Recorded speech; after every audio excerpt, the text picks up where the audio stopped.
omukulu gwe bayitediriza musuuza abadde mu concert ali mu bivulu bye gye bayita Road to Eddy Kenzo Festival ng'atambudde mu bitundu ebyenjawulo disitulikiti ez'enjawulo ebyalo ebyenjawulo Masaka Mubende Mitiyana Semba Rakai yonna asobodde okuba ate ng'akubyeyo mu bitundu yonna gamba nti yiganga kati akadde kano omukulu ono ali mu nteekateeka za kuba ate ng'alinda ekivulu kye bayita bwaguuga ekigenda okubeera ekkololo ekigenda okumenya emiti era ng'omukulu Eddy Kenzo twamufunyeeko ng'ali mu bitundu eby'e Masaka we yatunyumiriza ku mbooze olugendo lwe nga lusobodde okuba ate nga lutambula na biki byasuubira mu festival eno nga bwegenda okuba ate ng'etambula agamba nti festival egenda kuba yanjawulo nnyo egenda kuba ate egenda gatta abayimbi wagenda okuba ate ng'aleetera abayimbi abaali bakubye ku nnyimba oba yakubayo oluyimba lumu yakuba hiiti omukulu Eddy Kenzo kyayagala okuba ate nga agamba festival eno egenda kuba ate ng'egatta abayimbi ab'enjawulo abantu eggwanga Uganda libeere byankulaakulana lya ddembe mu mbeera eyo. Eddy Kenzo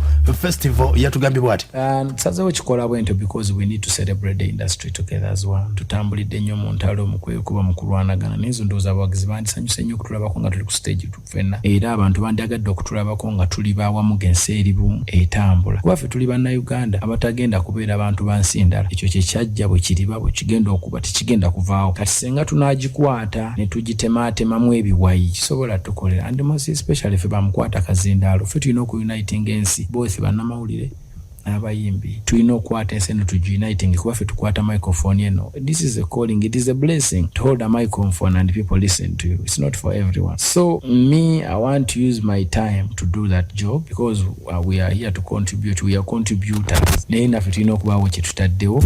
Eddy Kenzo bwe yategeezezza wano we twamubuuliza ku lugendo lwa akadde kano abanigeria basobodde okuba tebeefuza eggwanga Uganda music w'abannayuganda omukulu yategeezezza nti abanigeria okuba ate nga beefuza eggwanga Uganda abanigeria obubadde bakozesa okubeera abakabi wulira bwagamba nti ensonga zaabwe bazikola bwe bati akabadde akaliwo ke kano abantu abo baagala kubeera b'amaanyi eno okisegeera naye tebabangako na interest ya kufuula muntu yenna w'amaanyi waabwe kubanga bo bagezi bakimanyi bulungi nti ekyennigeria kirina kubeera kyennigeria kubanga Nigeria yaba Nigeria okisegeera era bwe baba bayimba ennyimba baziyimba naawe naye era tasobola diplomating waabwe ateekako ku Instagram awo nga mulundi gumu n'abuzaabuza n'agenda mu maaso oba okitegeera era naye nga ye amanyi nti ewamu ogenda mufuula munene kuba ogenda kifiira kubanga oli proud nti wayimbye naye era ne bwogenda ku internet n'osoma amateeka ga Nigeria agafuga industry yaabwe 70% Nigeria and 30% gibawa ensi yonna bagiwako 30 okitegedde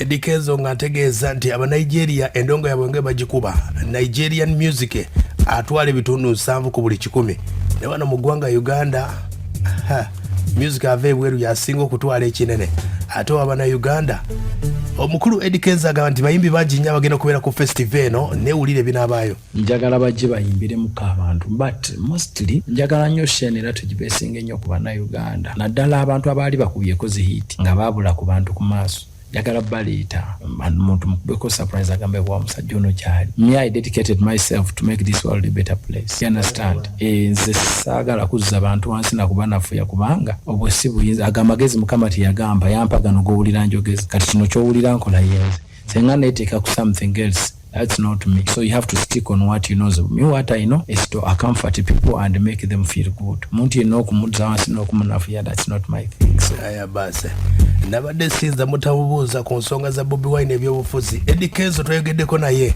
n'agamba nti ebyobufuzi yabikoowa n'abikooyera ddala olw'ensonga wulira agamba nabyabufuzi bakola batya nakkiriza ndi politics sikola ki simusobola era namuvaako kubanga maani bintu ebyo byakiyayemu omuntu aba ayogera kirala naye ng'ategeeza kirala kati awo kasita nategeera kapaati awo nenga no it did not affect me, it did not affect my music career and it cannot kubanga nze siri politician ekitegeera era nze sibangako mu politician wabula nali concerned ku nsonga ezimu nga mpagira omuntu wange gwe mmanyi oba ekitegeera nga bonna abagira owooluganda oba ekitegeera naye nagenda olanga gye kintwala si walungi wadde omukwano gubaawo nga kaninye mu kukyawa kati. Eddy Kenzo ebyobufuzi yabinnyuka n'agamba nti yabikooyera ddala wano nno wagambidde nti abantu baffe ekizibu boogera nnyo naye alina byabagambye Kenzo teyandibadde mbi kubanga abantu baffe bali talented nnyo. Nze nina believe nti bannayuganda be bamu ku bantu abasinga okubeera talented mu Africa yonna. Kubeera bw'otunuulira Africa yonna ng'oggyeko aba Nigeria ndoozira waliwo banna Tanzania abo n'aba Ghana. Naye obuzibu bw'abantu baffe tegeeza okuva ku muwagizi, omuyimbi, owa media, producer, ffenna abantu baffe balina omuze ogw'okwogera ennyo. Abantu baffe boogera nnyo ng'ate tebamaze kusengejja. They don't do research. They react on everything without doing research. Ekyokubiri abantu baffe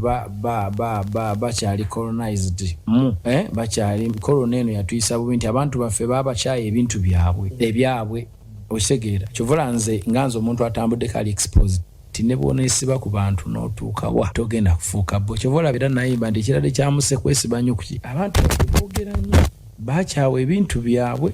Bw'oyogera olulimi olulwo bakulaba kusekerera, bw'oyogera oluzungu. Owulidde Kenzo kyabagambye mwogera nnyo kye kizibu kyammwe bwabategeezezza. Wabula Eddy Kenzo agambye nti music wa Uganda nga bw'ayimiridde akadde kano okuba nti Abanigeria obudde buno bazze nnyo mu ggwanga Uganda. Agamba music wa Uganda akyali w'amaanyi.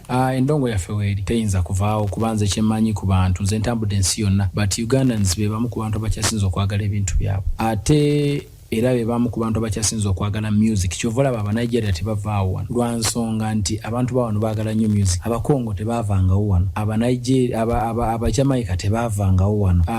Ojjukira ebiseera by'Abannakenya Abanazizi bane bwe bahitingira ennyo Nameless wano tebaavangawo. Abatanzania ne bahitinga nabo ne tubaleeta ba Mr Nice, Basaida Karoli tebaavangawo wano. So kati wano we tuli ku Nigeria naye ng'ate nze sikiwa nti abantu baffe batusuuliridde. Tebatusuuliridde, just ensi bwetyo bweyimiridde tulina kukozesa bukozesa en advantage ne twongeramu amaanyi. Okitegedde y'omu ku Bannayuganda abayinza okuva e Uganda ne Nigeria n'asobola okuba ate ng'akuba ekivulo. Kenzo yekka gwe tuyina.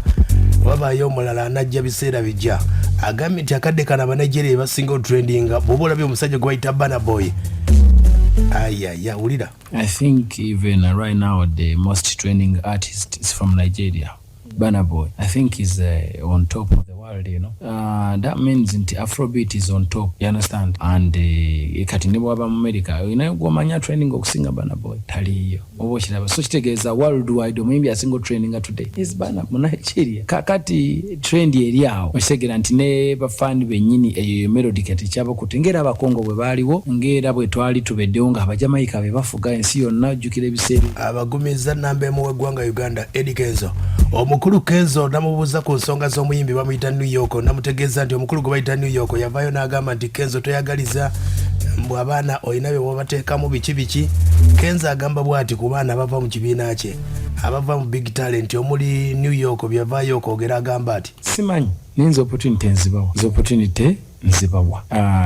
Bwe twogera ku New York yajja wano yali wa border, yajja wano nga tumutuma mmere genda olete mmere wano genda olete mmere wali ne tumuwa studio bwereere to record for free ne ndi nyimba naye oluyimba ne ndusasula ne video myself ne ndu promotinga na launchinga ne muwa n'ebyuma ebyobwereere ne muwa nange kenyine ne extra ne nyimba ne muwa ne sente enkalu. So I don't know omuntu oba olina kumukolera kibati bw'abanga asiima mukama mulungi. Pia era naye pia yali twali it was a cross big talent nenga it's kusame Martin Deninze nga nyambako generale. Okitegedde ye mukulu Eddy Musuuza bw'ayogedde ku nsonga ezo.